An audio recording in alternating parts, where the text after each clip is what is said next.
पार्थ पवार जमीन व्यवहार प्रकरणामध्ये 3 जणांवर गुन्हे दाखल करण्यात आले. शीतल तेजवानी, दिग्विजय पाटील आणि निलंबित उपनिबंधक रवींद्र तारूंवरती गुन्हा दाखल करण्यात आलेला आहे. तिघांवरती मुद्रांक शुल्कामध्ये फसवणूक केल्याचा ठपका ठेवण्यात आला.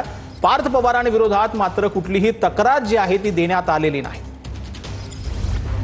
माननीय उपमुख्यमंत्री साहेब, तुमच्या 70,000 कोटी रुपयांनी पण किस्सा खाली राहिला असेल तर त्याला या 1800 कोटींनी भरून घ्या. पण आम्हा शेतकऱ्यांना फुकटे म्हणू नका.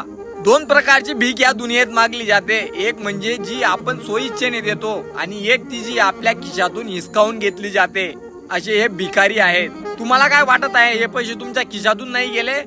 अरे या देशात जन्म घेतल्यापासून तर मरेपर्यंत तुम्ही टॅक्स भरता. सकाळी उठून ज्या कोलगेटने दात घासता त्यावर टॅक्स. एक वस्तू तुम्हाला सापडणार नाही की त्याच्यावर टॅक्स नाही.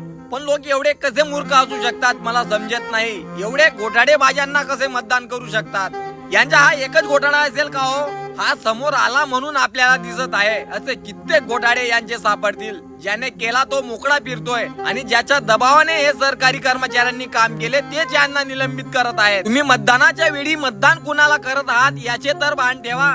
सारखं फुकट. अरे काय ही जाहिरात यायची अगोदर जागो ग्राहक जागो. आता हे म्हणायची वेळ आली आहे, जागो मतदाता जागो.